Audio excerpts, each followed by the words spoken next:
আপোনালোকে বৰ্তমান গমেই পাইছে আমি এটা নিউজ আইটেমৰ কাৰণে তদন্ত অলপমান কৰিব আহিছিলোঁ। মানুহখিনিকতো আমি পঠালোঁ ডিষ্ট্ৰিক্ট হস্পিটেললৈ।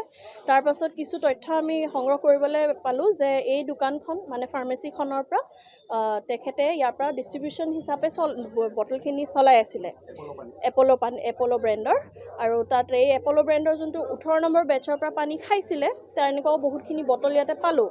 পোৱাৰ পিছত আমি ৰখিলোঁ যদিও বহুত সময়লৈ মানুহ নাহিলে যদিও যোনজন আহি পিনে আমাক ক'লে তেওঁ আমাক একো লাইচেঞ্চ দেখাব নোৱাৰিলে ফাৰ্মেচিখনৰ ভেলিড লাইচেঞ্চৰ উপৰিও তেওঁৰ ইয়াতে মই বহুতখিনি এক্সপায়াৰী দৰৱো পালোঁ। তো সেইকেইটা তদন্তৰ মৰ্মতে মই দোকানখন আমি এতিয়া ইন প্ৰেজেঞ্চ অফ আপোনালোক আমাৰ থানা এণ্ড আদাৰ ডিপাৰ্টমেণ্ট আমি এখন চিল কৰি যাম এতিয়া।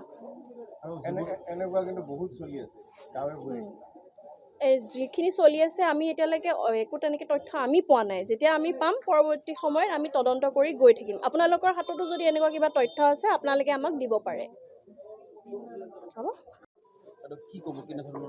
নহয়, আমাক যোৱাকালি যেতিয়া এটা খবৰ দিয়া হৈছিলে যে মানে কি এপ'ল' প্লাছ বুলি ব্ৰেণ্ডৰ পানী এটা কনজিউম কৰি পেলাই তেওঁৰ ফুড পয়জনিঙৰ নিচিনা কিবা এটা হোৱা বুলি জনাইছিলে। আমি যোন ভিক্টিম হয় তেওঁলোকৰ পৰিয়াললৈ গৈছিলোঁ। তেওঁলোকৰ পৰা কিছু তথ্য পাতি লৈ তেওঁ যিখন দোকানৰ পৰা কিনিছিলে মানে তেওঁলোকে গৈছিলোঁ। এতিয়া তেওঁৰ দোকানত মানে আমি সেই ষ্টকখিনি নাপালোঁ যিটো ব্ৰেণ্ডৰ পানী আছিলে। মেনুফেকচাৰিং ইউনিটটো আপোনাৰ বজালী জিলাৰ হয়। তো এতিয়া কথাটো হ'ল কি তেওঁ যোনখন দোকানৰ পৰা কিনিছিলে মানে যোনে তেওঁৰ তাত মানে যিটো চেলিং পইণ্ট হয় এতিয়া তেওঁৰ ডিষ্ট্ৰিক্টখন বাক্সা ডিষ্ট্ৰিক্ট পৰে।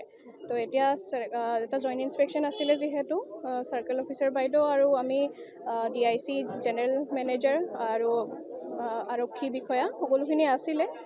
ইয়াতে আহিলোঁ। ইয়াতে আহি তেওঁ বিশেষ এনেকুৱা তথ্য পাতি দিব পৰা নাই। তেওঁৰ একচুৱেলি এইখন এখন ফাৰ্মাচী প্ৰেমাইজে হয়।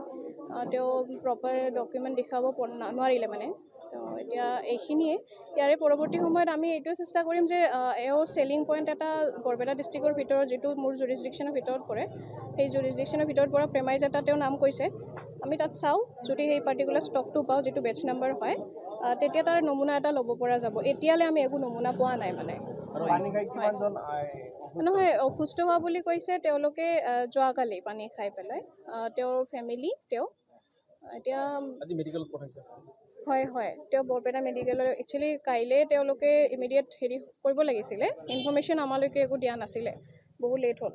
তেতিয়ালৈকে তেওঁলোকে অলৰেডি হস্পিটেলত যদি এডমিট হ'লহেঁতেন প্ৰপাৰ মানে ডায়েগনচিছ হ'লে গম পোৱা গ'ল হয়। তেতিয়া আজি পঠোৱা হৈছে তেওঁলোকক।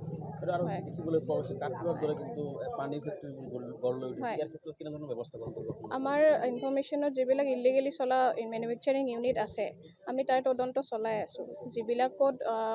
যিবিলাক প্ৰেমাইজত নাই তেওঁলোকলৈ আমি ন'টিছো কৰি আছোঁ।